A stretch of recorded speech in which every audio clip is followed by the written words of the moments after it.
When I say DC, you say vote. DC, DC. All right. 48 years ago, Martin Luther King told the nation that out of a mountain of despair, we would hew a stone of hope. But 48 years later, in the District of Columbia, we're still trying to cash that promissory note, backed by the idea that all people are created equal. Tomorrow, we will celebrate the life and legacy of Martin Luther King as we should.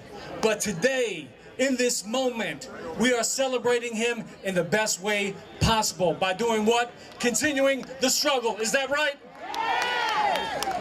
Now I want to applaud Mayor Gray for his leadership, for bringing us together, and the leadership of the council, Congresswoman Norton and others, because we're going to need it.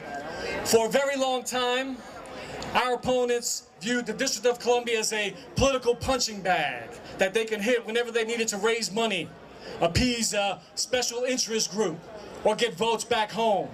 And our allies, my friends, believed that they could betray us without consequences. But those days are coming to an end, aren't they? Aren't they? To our opponents down the hill, we say to you, you may have governmental power, but we have what? The power of the people. And we're not afraid to use it. To our allies, we say, stand with us as we right this historic wrong. But if you say you support democracy for DC and you betray us, guess what? We're coming after you too.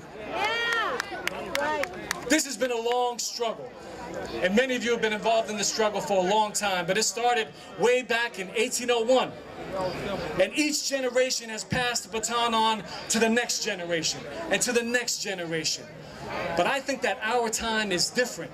The generations represented here, from the baby boomers to the millennials, we together have a special obligation to finish the race for democracy. Are we going to finish that race? Are we going to fight? Are we going to struggle? Are we going to get voting representation? Are we going to get statehood? Let's do it, DC. This is our time. DC, vote.